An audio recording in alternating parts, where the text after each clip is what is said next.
Hi everyone, my name is Mel and this is Nicola and we're here from IDA. So we're here today to talk to you about a package of support that we offer GPs across Sheffield.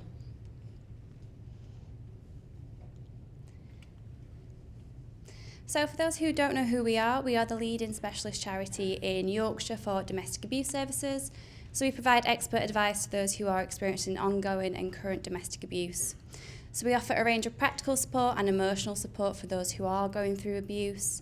And we also offer services like a confidential helpline that's open every day of the year and safe accommodation across Sheffield too. So we also offer training for professionals, and one of the packages of training we do offer is with GPs, and that is called DARE, so Domestic Abuse Routine Inquiry. Some of you might be aware of that, and I'm here to try and encourage as many of you to take up that offer as possible. So for those who don't know, DARE is a routine inquiry project that is asking about domestic abuse on a routine basis. So whether or not somebody who is 16 and over and is unaccompanied to appointments is experiencing any ongoing abuse. Now, I recognise that you're not going to be able to ask about that every single time because of your pressures, but it's trying to ask the question more often and trying to sort of look at those signs, those indicators, and make it more of a general conversation that is just normalised and a part of your practice. So the reason why we're offering this sort of package of care out to you all is because we know that the NHS spends more time than any other agency dealing with violence against women and girls. So we already know that you are coming across patients who are experiencing this in your practices probably every single day. So we know that support is needed, that you will need that support, that training, and we are here to take some pressure off you by offering specialist care to those who are going through abuse. So the first part of the project is a 1-hour training session that is around signs, indicators, what to do if somebody makes a disclosure. We're quite flexible in terms of the offer, so we can do it online, in person, hybrid, lunchtime, whatever that looks like. We're pretty flexible in how we offer it. One of the things that we get asked a lot when we do the training is this going to take up more time? We're asking the question more often, how much time is this going to take up? Which is completely valid. So what we do after we do the training is we ask for champions to put themselves forward. So this is option receptionists, admin staff, clerical staff who have an interest in domestic abuse or want to work with patients more. So we offer an additional training session to them, which is around 2 hours, and this is for people to get involved with doing DASH risk assessments and taking on some of this routine inquiry work with patients if you are taking part of it. So actually it will help in the long run, and hopefully we have a bit of a streamlined process about how we deliver the project. So I also offer follow-up care, so aftercare to the surgeries that do the training to try and make your life a little bit easier in the support that you get. So some of this aftercare that we do offer is follow-up support meetings. For some surgeries, I attend their safeguarding meetings and we can share information back to you. Often you might not get shared information about MARAC or domestic abuse, so we can actually give you some of that information. We offer bespoke training, so yeah, we do this training offer, but actually if your practice has a particular need, we can offer some bespoke training after that as well. We do drop-in clinics sometimes, and we've even set up an Ask for Annie scheme in one of the surgeries. So I'm going to talk to you today about a couple of good practices that we've had with DARE. So some cases where it's actually worked really, really well when we've done that multi-agency working. So names have been changed for confidentiality in some of the details, obviously. But the first one we're going to talk about is Jane. So she was screened after she'd been seeing her GP with repeat presentations of low mood and anxiety. So the GP had taken part in the DARE project and they decided to do the routine inquiry with her because of those signs and indicators.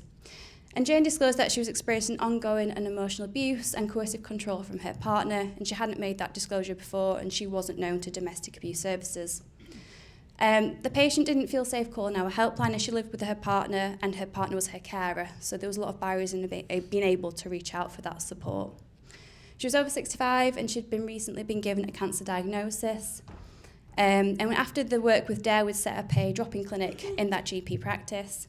And then she had come to an assessment after seeing her GP. She was referred in to us by that route.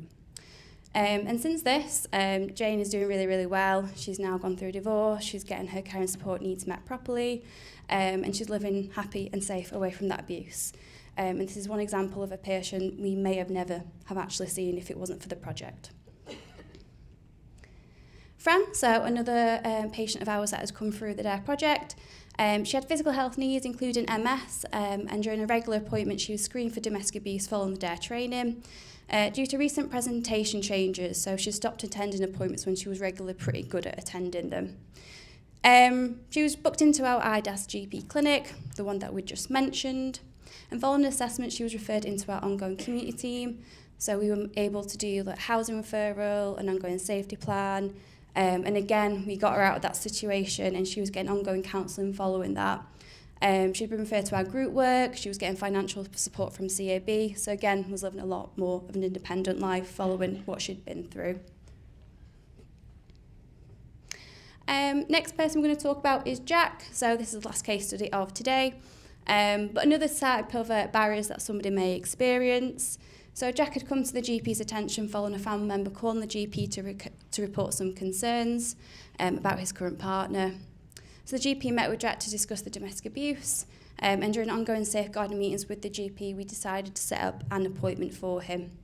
And again, quite similar to the other patients, we were able to see him. Our specialist male advert was able to come to the surgery and offer support.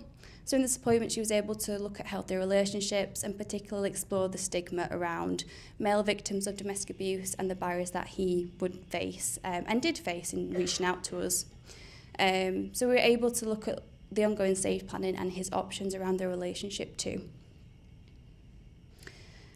So the reason why I wanted to talk about those cases today was to kind of show how domestic abuse routine inquiry can work really, really well with patients, and actually how in working together we can do some really good work. And we're here to try and work together as much as possible and really have a good relationship with GPs across the city. Those patients, we only offered support to those surgeons who had done the training.